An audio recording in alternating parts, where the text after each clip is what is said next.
to the UFPA Philosophy Lectures.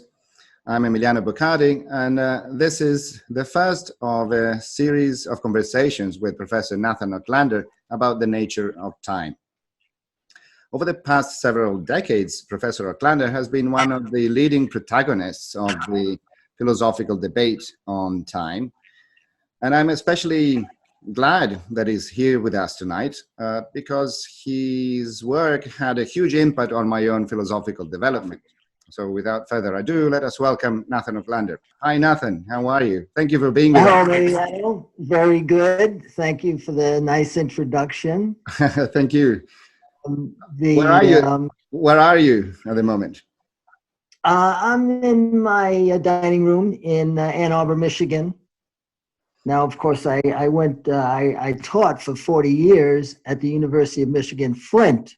Mm-hmm. And I emphasize Flint because I love being in Flint. I mean, it's got a rap because of the water situation, but that's all taken care of. Mm-hmm. But I've been living in Ann Arbor for maybe almost 18 years or something like that. Okay.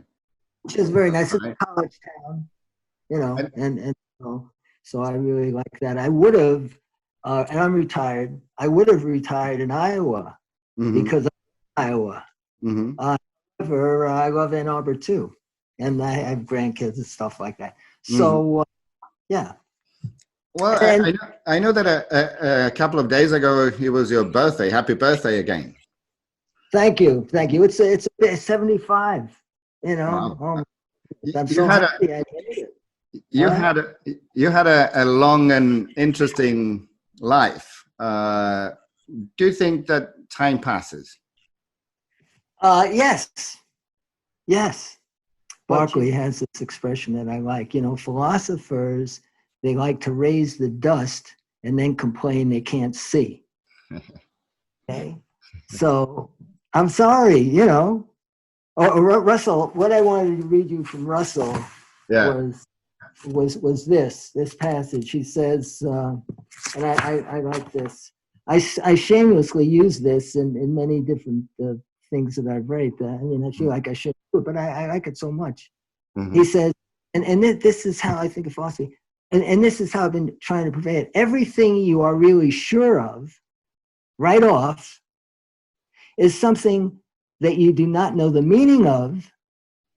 Okay.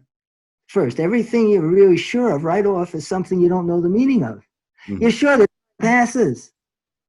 Obviously. No doubt. You can't ask an 8-year-old, does time pass? Yeah, time passes. Okay. And the moment you get a precise statement, you'll not be sure whether it is true or false. In other words, you start off with something that's so obvious, you know, why are you even saying it, even though you can't say what it is. And then once you figure it out, you don't know that it's true anymore. Okay? So that's why he says the process of sound philosophizing consists mainly in passing from those vague, obvious things that we feel quite sure of to something precise, clear, definite, which by reflection and analysis we find is involved in the vague thing that we start from, and is, so to speak, the real truth of which that vague thing is a sort of shadow.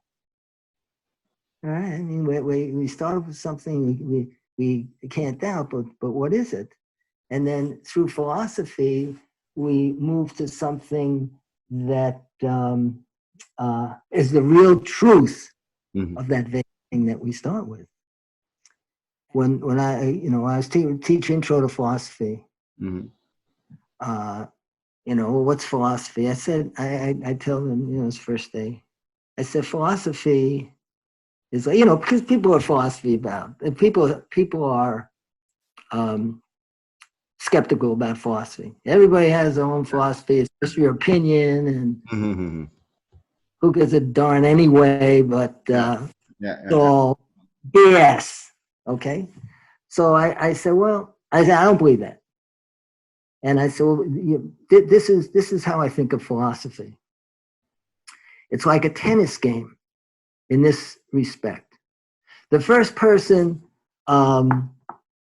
serves, and what their serve is their thesis, is their point of view. Mm-hmm. And then